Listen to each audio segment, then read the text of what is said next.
The weight of days, October 22nd, 1857. 14 days remained. Isaiah counted them the way a condemned man might count his final hours, except these numbers moved toward freedom rather than death. 14 more days of bowing his head to Silas Crow. 14 more nights of pretending sleep while his mind traced routes north through Virginia, Maryland, Pennsylvania. 14 more dawns of dragging cotton sacks through fields that stretched to a horizon he would soon cross and never see again, if they lived.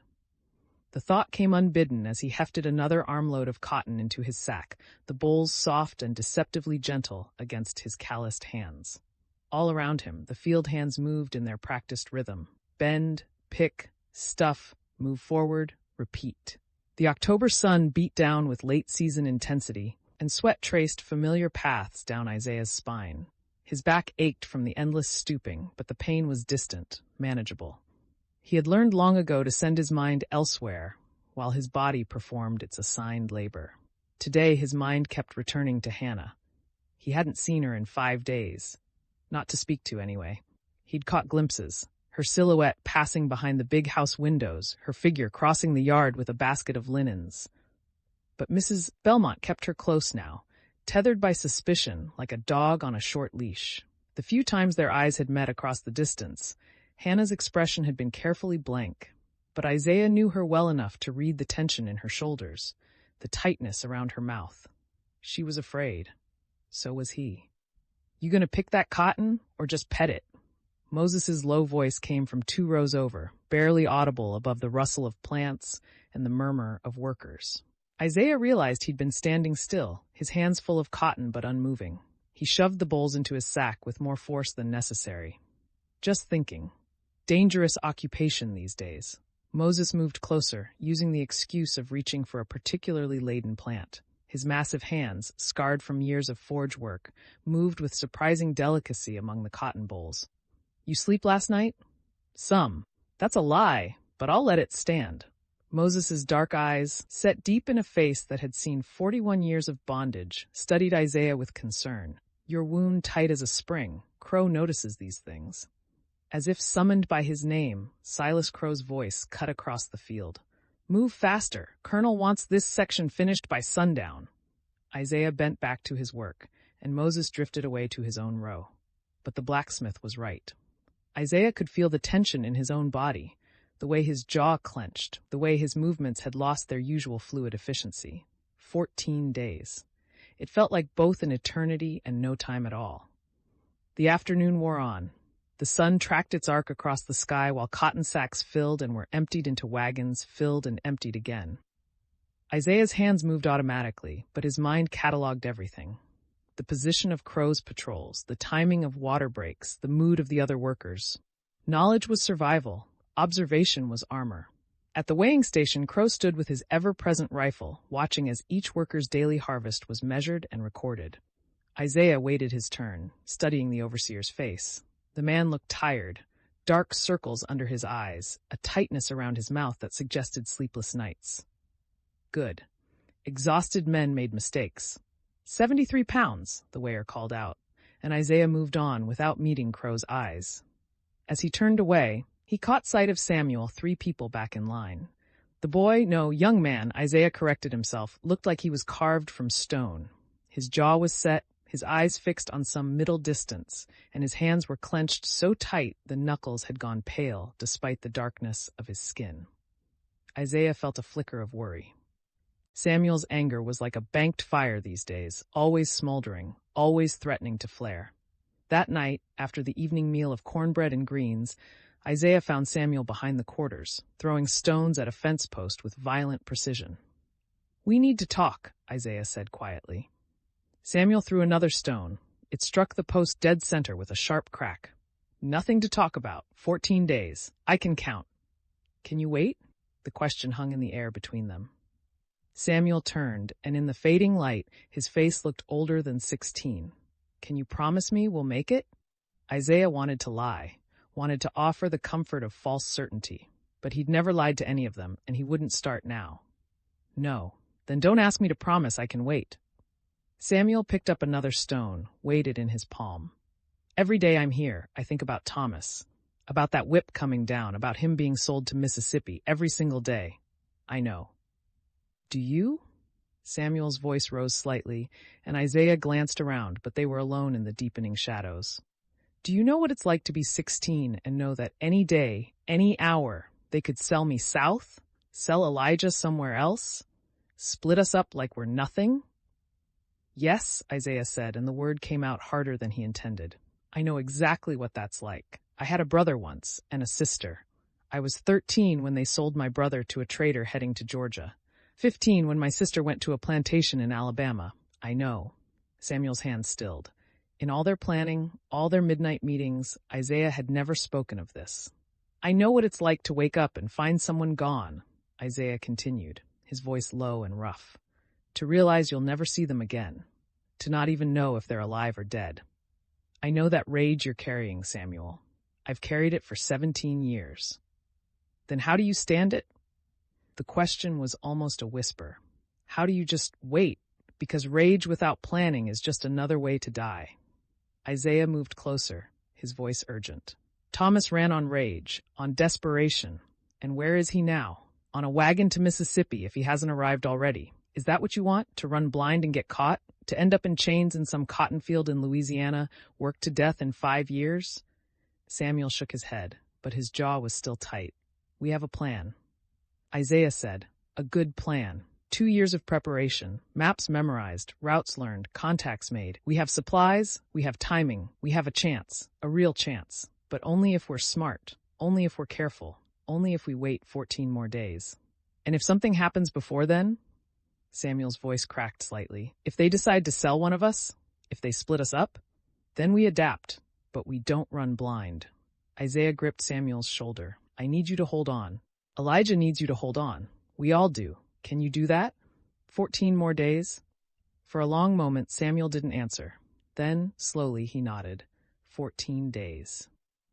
Isaiah released his shoulder, but the worry didn't leave him. Samuel was a powder keg, and this plantation was full of sparks. The next morning brought rain, a cold October drizzle that turned the fields to mud and the paths to streams. Colonel Belmont, standing on the big house porch in his fine wool coat, surveyed the weather and made a decision that rippled through the quarters like a stone dropped in still water. No field work today, Crow announced at morning assembly. Men to the barn for repairs, women to the house and laundry. Move. Isaiah's heart sank even as he turned toward the barn. Unexpected changes to routine were dangerous. They disrupted patterns, created opportunities for observation, forced people into closer quarters where tensions might show. And more than that, this might be one of his last chances to see Hannah before the escape, and now she'd be trapped in the house all day under Mrs. Belmont's watchful eye. The barn was dim and musty, smelling of hay and old wood. 20 men crowded inside, assigned to various tasks, mending harnesses, sharpening tools, repairing equipment. Isaiah found himself working on a broken wagon wheel alongside Moses and 3 others, including a man named Jacob who'd been on the plantation for 30 years. Jacob was telling a story, his voice low and rhythmic. My granddaddy used to say there was a time before all this. Before the chains, before the plantations. Said his granddaddy was born free across the water. Born free and lived free until the ships came. Stories, one of the other men muttered. What good are stories? Stories are all we got, Jacob replied. Stories and each other. They can take everything else, but they can't take what we remember, what we pass down. Isaiah's hands stilled on the wheel. In 14 days, he would become a story. They all would. Either a story of escape and freedom, or a story of capture and punishment. Either way, the people left behind would remember, would whisper, would wonder. You thinking about running? Jacob asked suddenly, his eyes on Isaiah. The barn went silent. Isaiah felt every man's attention shift to him, felt the weight of the question like a physical thing. He met Jacob's gaze steadily. Why would you ask me that? Because I got eyes, Jacob said. And I've been here long enough to recognize the look, that faraway look, like you're already gone, like you're just waiting for your body to catch up with your mind. Isaiah's pulse quickened, but he kept his voice level. I'm not running anywhere. Good, Jacob said, but his tone suggested he didn't believe it. Because I seen a lot of runners in my time, and I seen what happens to most of them. Seen Thomas just last month, seen others before him. The odds ain't good, boy. Then maybe people should stop trying, Moses said, his deep voice carrying an edge. Jacob shook his head. I ain't saying that. I'm saying if you're going to try, you better be smart about it. You better have a plan. You better have help. And you better be willing to die, because that's what it might come to. Maybe dying free is better than living in chains, Isaiah said quietly. Jacob studied him for a long moment. Then he nodded slowly. Maybe it is. Maybe it is. He turned back to his work, but added, if you do run, and I ain't saying you are, you remember that the North Star ain't the only guide. You remember that water hides your scent. You remember that there's people along the way, people who will help if you know the right words to say. You remember all that. It wasn't quite an offer of help, but it wasn't a warning either. It was something in between, a benediction, perhaps, or a prayer. The day dragged on. The rain continued, steady and cold. Isaiah worked in the barn until mid-afternoon, when Crow appeared in the doorway and called his name. Colonel wants to see you, the overseer said. Now. Every muscle in Isaiah's body went tight. Moses's eyes met his across the barn, wide with alarm. Being summoned to the big house was never good. It meant trouble, questions, punishment. Had someone talked? Had Mrs. Belmont's suspicions extended beyond Hannah? Had they been discovered? Isaiah followed Crow across the muddy yard, rain soaking through his thin shirt. His mind raced through possibilities, contingencies. If they'd been discovered, would they run now? Try to escape in daylight, in the rain, unprepared? Or would they wait, hope the suspicions passed? They entered through the back door, and Isaiah's bare feet left muddy prints on the fine wood floors. Crow led him through the house, past the kitchen where Abigail worked, her eyes widening as she saw him, past the parlor with its imported furniture, to the colonel's study. Colonel Thaddeus Belmont sat behind a massive desk of dark wood, papers spread before him. He looked up as Isaiah entered, his expression unreadable. Isaiah, the colonel said, Silas tells me you can read. The world seemed to tilt. Isaiah kept his face blank, but inside his heart hammered. This was it. This was the moment everything fell apart. Sir? Don't play stupid with me, boy. The colonel's voice was mild, almost conversational. I've heard rumors, and I've watched you. The way you look at newspapers when you think no one's watching, the way you hold yourself. So I'll ask you directly, can you read? Every instinct screamed at Isaiah to deny it. Reading was illegal for slaves. Admitting it could mean punishment or worse. But something in the colonel's tone suggested denial would be worse. Yes, sir, Isaiah said quietly. Who taught you? Isaiah hesitated.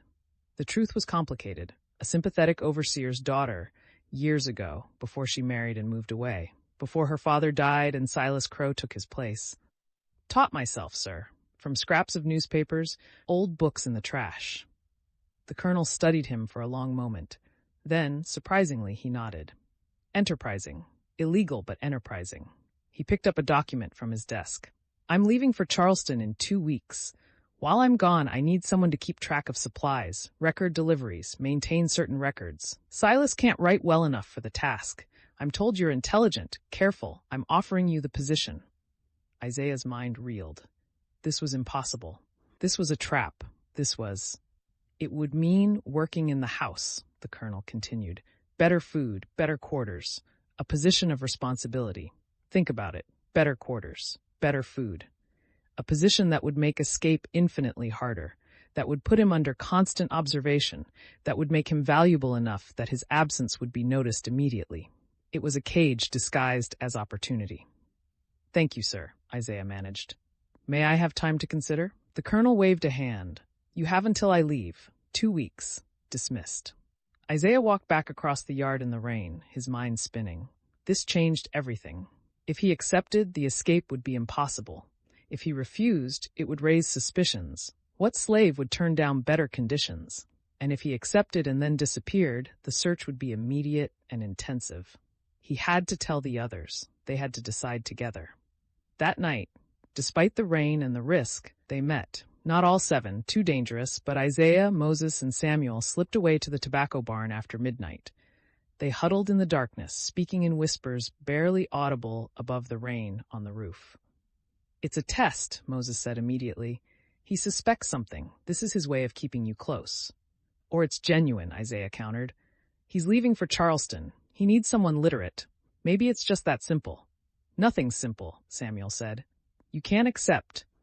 If you accept, we can't run. If I refuse, he'll wonder why. Slaves don't refuse positions like this. Then we run sooner, Samuel said, his voice urgent. We run now before he leaves, before this gets more complicated. No. Isaiah's voice was firm. We're not ready. The timing is wrong. If we run now in the rain without the cover of their Charleston departure, we'll be caught. So what do you suggest? Moses asked.